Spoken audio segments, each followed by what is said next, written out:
Hello, welcome to Shad Life. I am actually shocked that I finally get to go mountain biking.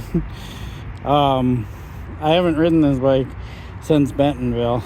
The weather has been such that the opportunity to ride trails is very slim because they've just been really wet, and you can kind of look and see that we've just had lots of rain and it's affected the trails, and it's finally time to get out and ride. One thing I'm gonna do, because this bike is new to me this year, is I want to talk about this bike a little bit. I really haven't talked a lot about it, riding it, but I've been riding it enough to where I can give you a pretty good assessment about it. This is a Canyon Spectral 125 CF8, so it's one step down from their top of the line, which is a CF9. So this has XT throughout, like straight up XT brakes, dual piston, XT crankset, XT derailleur, cassette, all that, right? Like even the nice ice rotors, right? And then Fox suspension. It's good. Like it's pretty hard to beat this bike, especially for the price. The only thing I've upgraded is I put the Deity 35 clamp stem and Deity handlebars, because this came with carbon bars and I wanted aluminum bars. I just don't trust carbon bars, XT brakes. So yeah, I mean, the bike is completely decked out. I also switched out the seat to the wider. It came with a nice ergon saddle, but I want my titanium wider saddle. It's just more comfortable than the one that came on it that was the narrower size, and so on. So yeah, let's get out and ride this some and actually get to go mountain biking. I'm stoked.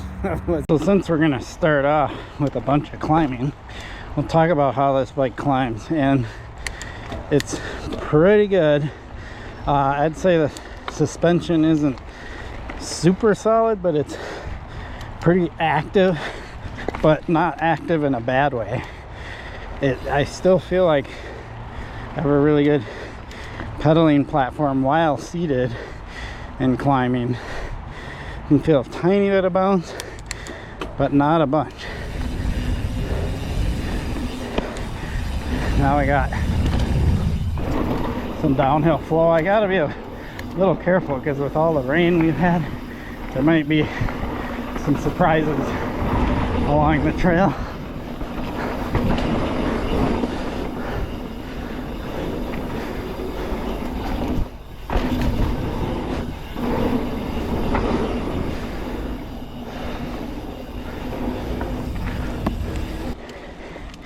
So I'd say it's a pretty solid climber.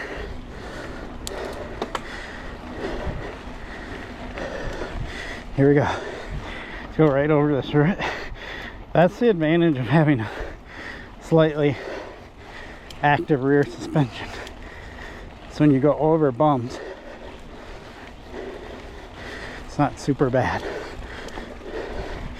You got a lot of traction.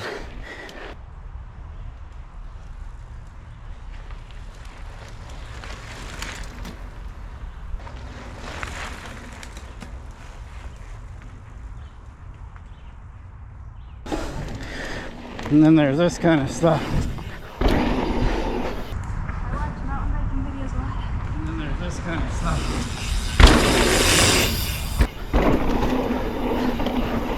Yeah, so awesome. This bike loves to shred.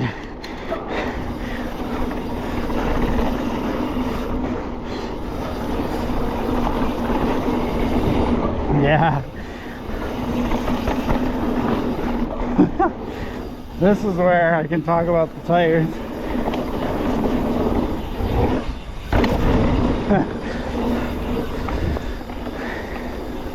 So I feel like the tread is really good on the tires and grips.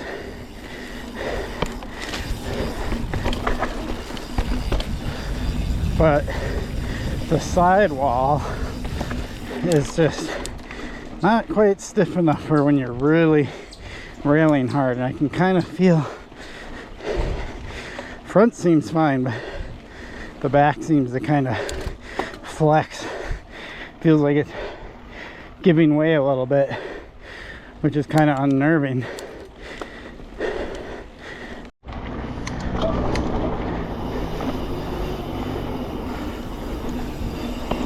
So coming up here is kind of a fun downhill kind of tight section with these rollers.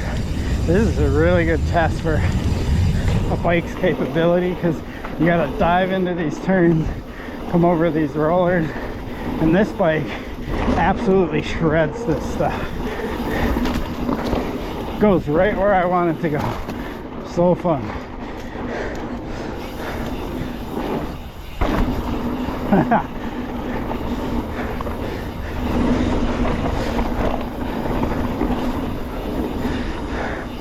These are tight turns too.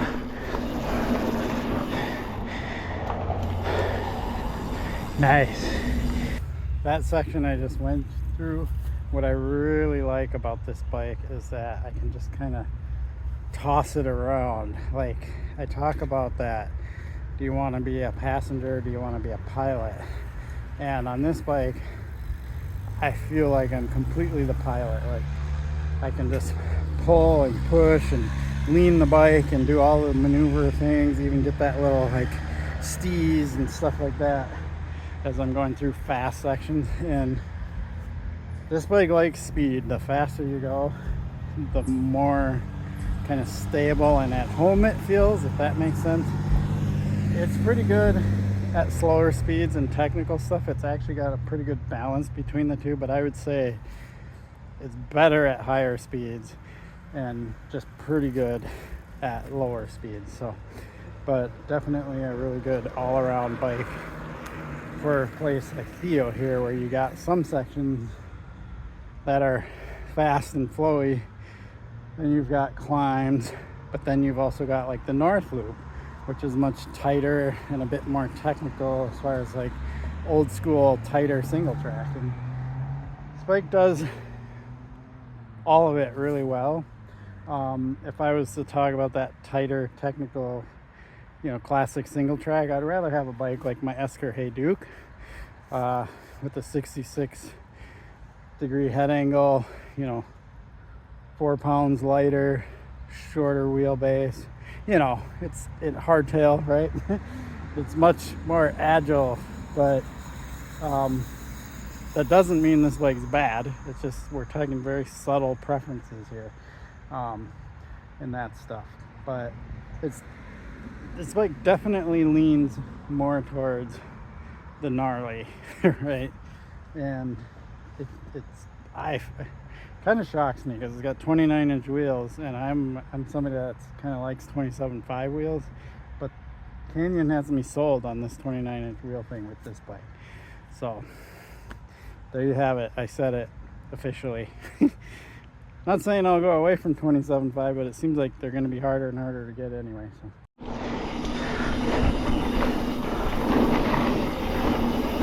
another fun shreddable section of trail.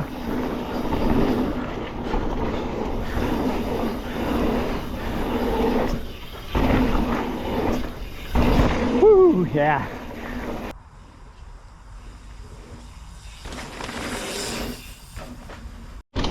Whew. Not gonna lie, the landing on those jumps are a little washed out and loose, made me a little nervous, but still good. That's what happens when it rains as much as it's been doing.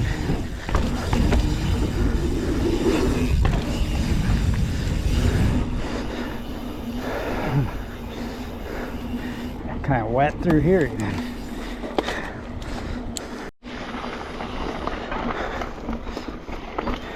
So I talk about the slower, more technical stuff, like this section right here.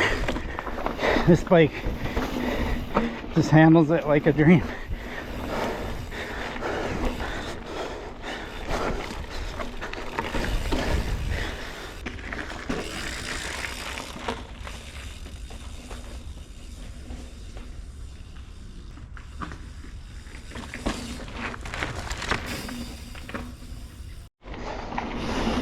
And then this skinny, super stable, like just don't even get sketchy or wobbly at all on it.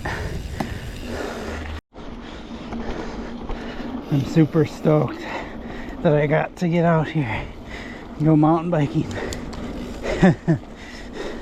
Feel like it's been forever, man. Wow. Whew. Yeah, this bike's amazing.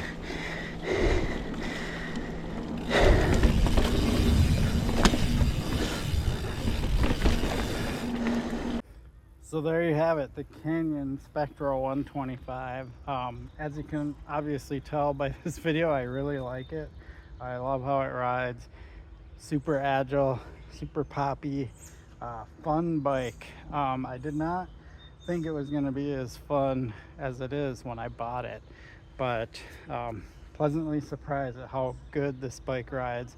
29-inch wheels, 435 reach, and a 70, I still talk BMX, 64.5 degree head angle.